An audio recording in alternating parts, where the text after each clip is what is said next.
बिस्मिल्लाहिर्रहमानिर्रहीम। अस्सलाम वालेकुम। Welcome to YouTube channel knowledge hub के अंदर आपको खुशामदीद कहते हैं। आज की इस वीडियो के अंदर मैं आपको बताऊंगा कि एसआरएस यानी कि आपके प्रोजेक्ट की पहली असाइनमेंट क्या होगी। बहुत से स्टूडेंटों के क्वेश्चन हैं कि प्रोजेक्ट की सिलेक्शन के बाद कौन सी फ़ेज़ जो है वो चलेगी और क्या हमको करना होगा। तो स्टूडेंट्स, आपने जो प्रोजेक्ट सिलेक्ट कर लिए हैं 16 तारीख या उसके बाद या उससे पहले हो सकता है कि आपको 25 स्टूडेंट का एक प्रोजेक्ट होता है। ठीक है जी, 2 स्टूडेंट जो हैं वो आपके मिलके एक ग्रुपिंग बना सकते हैं और उसको प्रोजेक्ट को हल कर सकते हैं। अगर आपने करनी है तो सब उसका नेक्स्ट मरहला जो है वो ग्रुपिंग का आएगा। 1 से 2 दिन आपको दिए जाएंगे कि आप अपने ग्रुप की सिलेक्शन कर लें। उसमें ग्रुप के सेक्शन किस तरह होनी है सिलेक्शन आपकी, वो मैंने ऑलरेडी वीडियो बना के अपने चैनल के ऊपर सबमिट की हुई है। आप उसको वीडियो को देखिएगा। मज़ीद अगर आपको समझ ना आए, आप कुछ पूछना चाहें कि किस तरह ग्रुप की सिलेक्शन होती है, तो कमेंट में कीजिएगा। मैं इंशाल्लाह आपको बताऊंगा कि किस तरह आपने किसी ग्रुप के अंदर आपने किस तरह से अपने दूसरे पार्टनर की जो है वो सिलेक्शन करनी है। तो आज की इस वीडियो के अंदर मैं आपको बताऊंगा सिलेक्शन करने के बाद जो है वो आपको असाइनमेंट्स की फेजेस जो हैं वो अपलोड हो जाएंगी। 4 फेजेस होती हैं। सबसे पहली फेज़ जो होती है वो एसआरएस की होती है, दूसरी डिज़ाइन डॉक्यूमेंट की होती है, तीसरी जो है वो आपकी टेस्ट फेज़ की होती है जिसका वाइवा होता है और वाइवा पास करना बहुत ज़रूरी होता है। और उसके बाद आपके फाइनल कोड के लिए परमिशन मिलती है और उसमें आपका वाइवा होता है फाइनल कोड का भी, जो कि नेक्स्ट सेमेस्टर में जाके होगा। और फिर आपकी प्रेजेंटेशन होगी अगर आप पास हो जाते हैं फाइनल कोड के वाइवे में। तो चलते हैं स्टूडेंट, अपनी पहली असाइनमेंट जो है हमारी एसआरएस जो सेल्फ रिक्वायरमेंट स्पेसिफिकेशन के ऊपर होती है। ये टेम्पलेट आपको जब आपने ग्रुपिंग के डेज के बाद जो है वो आपको मिल जाएगी। आपका टेम्पलेट जो है वहाँ पे अपलोड हो जाएगा एलएमएस के ऊपर, वहाँ से आप डाउनलोड कर लीजिएगा। मज़ीद अगर आपको समझ ना आए तो मैं आपको बता दूंगा कि कहाँ से डाउनलोड होती है।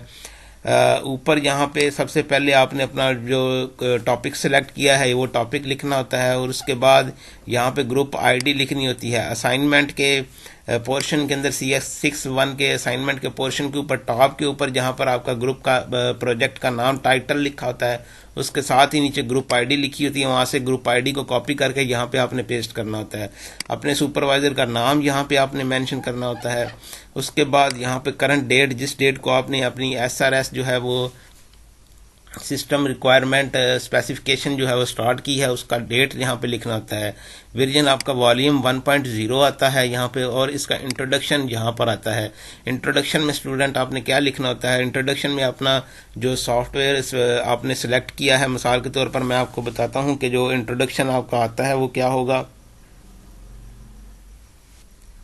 लेट्स सपोज आपके पास इंजीनियरिंग वर्क्स वेब पोर्टल का ये टॉपिक आपने सेलेक्ट किया है, तो इसका जो एब्स्ट्रैक्शन इंट्रोडक्शन है ये सारे का सारा आपने यहाँ से उठाना है, कॉपी करना है और इसको कॉपी करके अपनी इसके अंदर यहाँ पे पेस्ट कर देना है। यहाँ पे अपनी स्टूडेंट की आईडी, एलएमएस की आईडी को टाइप करना है। अगर आप ग्रुपिंग में है तो दोनों की आईडी यहाँ पे ऑथर पे टाइप कर देगी, अपनी और अपने पार्टनर की। तो नेक्स्ट हमारे पास जो टेबल ऑफ द कंटेंट्स हैं उसमें स्कोप है, फंक्शनल नॉन फंक्शनल रिक्वायरमेंट हैं और उसके बाद यूज केस डायग्राम है, यूजेज सिनेरियो है, अडॉप्टेड मेथडोलॉजी है, वर्क प्लान और MS project create schedule work plan है।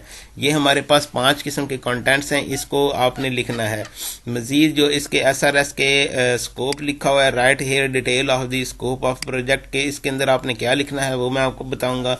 फंक्शनल रिक्वायरमेंट के कौन सी होती हैं, फंक्शनल रिक्वायरमेंट आपकी सेम यही होती हैं जो कि आपके टॉपिक के अंदर दी होती हैं। इनको आप कॉपी करेंगे और वहाँ पे फंक्शनल रिक्वायरमेंट के ऊपर आप यहाँ पे इसको पेस्ट कर देंगे।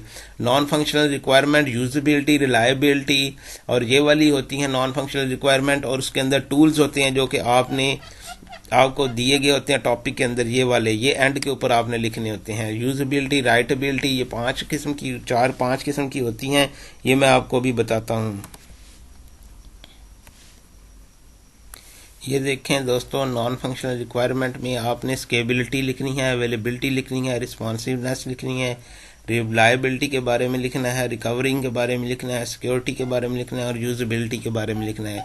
इसकी एक एक 2-2 लाइनें लिखनी है आपने स्केबिलिटी के बारे में। और application will be able to scalability seamlessly and demand of the increase and decrease. our application provides the available 24 or 7 hours responsiveness जो है our application has crossed the browser capability so accessible form and device which support browser। ठीक है जी, ये आपने सारी की सारी जो है वो नॉन फंक्शनल रिक्वायरमेंट्स जो होती हैं ये लिखनी है, और फंक्शनल रिक्वायरमेंट्स आपके जो टॉपिक की फंक्शनल रिक्वायरमेंट हैं वो उठा के वहाँ पे आपने पेस्ट कर देनी होती है। उसके बाद यूज़ केस डायग्राम आपने बनाना होता है। ये आपके पास सॉफ्टवेयर अगर नहीं मौजूद, विजियो सॉफ्टवेयर के अंदर बनता है, अगर ये नहीं मौजूद तो इंटरनेट के ऊपर लिंक आपको गूगल से मिल जाएगा, वहाँ से आप ऑनलाइन भी इसको क्रिएट कर सकते हैं। अगर नहीं मिले तो आप मुझे कमेंट में बता दीजिएगा वीडियो के, मैं आपको लिंक दे दूंगा। आप ऑनलाइन अपना यूज़ केस डायग्राम बना सकते हैं, और यूज़ केस डायग्राम के मतलब मैं इसका एक अलग से सेपरेट वीडियो बनाऊंगा और आपको बताऊंगा कि यूज़ केस डायग्राम आपने किस तरह बनाना है, और उसके एक्सटेंडेड रिलेशन जो है वो आपने किस तरह से इंक्लूड और एक्सक्लूड के रिलेशंस जो है वो आपने बनाने हैं, और यूज़ केस किस तरह से बनता है। मजीद यूजी सिनेरियो जो है इसके मतलब भी मैं जो है एक सेपरेट वीडियो बनाऊंगा, आपको बताऊंगा, और इसके गाइडलाइंस आपको बाकायदा तौर पे दूंगा। अब ये आपका टेम्पलेट अडॉप्टेड मेथडोलॉजी के बारे में है, इसका एक और पूरे का पूरा एक ही लेक्चर के अंदर मैं आपको ये डायग्राम्स और अडॉप्टेड मेथडोलॉजी और ये सारी चीज़ों के बारे में इंशाल्लाह मैं बताऊंगा। और वर्क प्लान कैसे बनेगा, ये एमएस प्रोजेक्ट आपका सॉफ्टवेयर है उसके अंदर आपका ये वर्क प्लान बन जाएगा। अगर आपको वो एमएस प्रोजेक्ट का सॉफ्टवेयर ना मिले तो आप अपने माइक्रोसॉफ्ट एक्सेल की शीट के ऊपर भी इसका एक प्रोजेक्ट का वर्क शेड्यूल जो है वर्क प्लान बना सकते हैं। वो वर्क प्लान की डेट्स अंदर वो ही होती हैं, डेट्स होती हैं जो कि आपको एसआरएस के लिए, डिज़ाइन डॉक्यूमेंट के लिए, टेस्ट फेज के लिए और फाइनल डिलीवरेबल कोड के लिए जो दी होती हैं उनके आपने टाइटल दे के आगे उनकी स्टार्टिंग डेट और एंडिंग डेट लिखनी होती है, और यही आपका वर्क प्लान और गैंट चार्ट होता है। अगर आपको मेरी वीडियो पसंद आए तो इसको लाइक कीजिएगा, शेयर कीजिएगा, और जिस चीज़ की समझ ना आए काइंडली कमेंट कीजिएगा, मैं आपको इंशाल्लाह उसकी दोबारा उस चीज़ को समझाऊंगा। Thank you.